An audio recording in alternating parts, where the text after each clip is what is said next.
Hello everyone, my name is Reggie and welcome to my channel. Today I will be sharing with you the books I read in June, or my June wrap up. In the month of June I read 6 books, which is not great for me, and I'm thinking this is just the standard amount of books I'm going to be reading now, because I'm not really reading more than 5 or 6 books a month when I used to be reading like 8 to 10 books a month.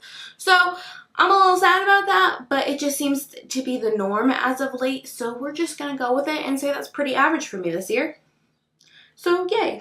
If you haven't done so already, I definitely recommend subscribing to this channel and hitting the bell notification so you don't miss any of my videos. I do post videos every week about books and bookish things, so it's a lot of fun over here in the bookish world. And without further ado, we'll get into these 6 books I read in the month of June. So if you don't know, during the month of June I did the My Husband Picks My TBR challenge, and Manny challenged me to read 5 books. I read 3 of them. I'm currently reading 2 of them, but I still plan on reading them since I'm in the middle of them. I'll just finish them up in July. So the first book I have to talk to you about today is from that list, and it is The Curious Incident of the Dog in the Nighttime by Mark Haddon. So this is an adult book that's kind of modernly set in the 90s, I believe. It follows our main character who is on the autism spectrum, and this book is from his perspective. So the writing is simple in a lot of ways, but there's also a lot of reading between the lines going on here because you're only getting his perspective. It's a very interesting book. I think it was, for its purpose, very well done. I just didn't enjoy my time reading it in particular.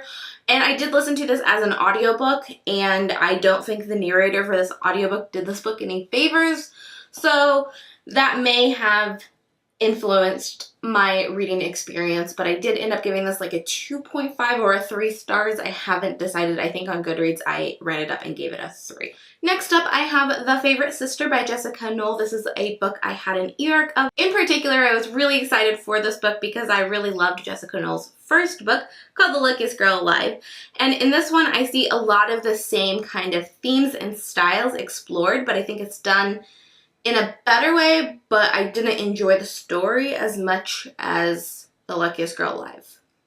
So essentially what that means is Jessica Knoll writes really unlikable characters. She focuses on girls, typically, that are just kind of going through some maybe things you don't understand. They're kind of mystery thriller-ish in that there's always like something hidden and like this kind of twist or different element that comes into play like half, 3/4 of the way through the novel. In this incident, we know from the very beginning one of the main characters that we follow throughout this book is dead, and we know which one it is. This book follows a bunch of girls, and it follows their different perspectives as we go through the course of the book. All of these girls are basically in a reality show, and it's like a female empowering entrepreneurship reality show. I think a lot of the ways the characters are discussed is very progressive and feminist. I think the way they explain why they're doing what they're doing leans to a feminist skew. I think you can definitely interpret this as like a misunderstanding feminism, or just maybe not being feminist at all. So it's very interesting to see these characters who are definitely morally gray and definitely doing the wrong thing and definitely unlikable in so much of this book.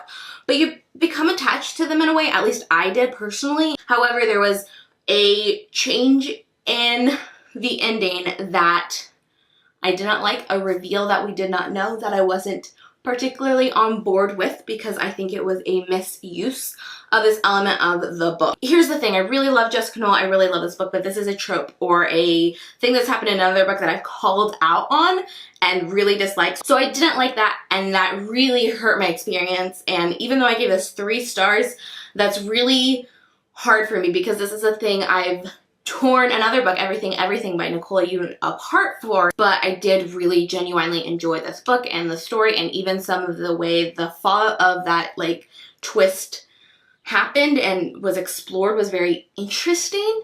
These characters aren't good. Jessica Knoll doesn't write positive, great, fantastic characters that you're rooting for all the time, but they're so complex and interesting because of that. So I don't know where I stand. I don't know where I lie on this one. Next up is a book that was off My Husband Picks My TBR challenge, and that was a reread, and I reread Passenger by Alexandra Bracken. I absolutely loved my time rereading this, though I did not love it as much this time as I did the first time. I gave it a 4.5 this time around, so on Goodreads it still says like 5, I think.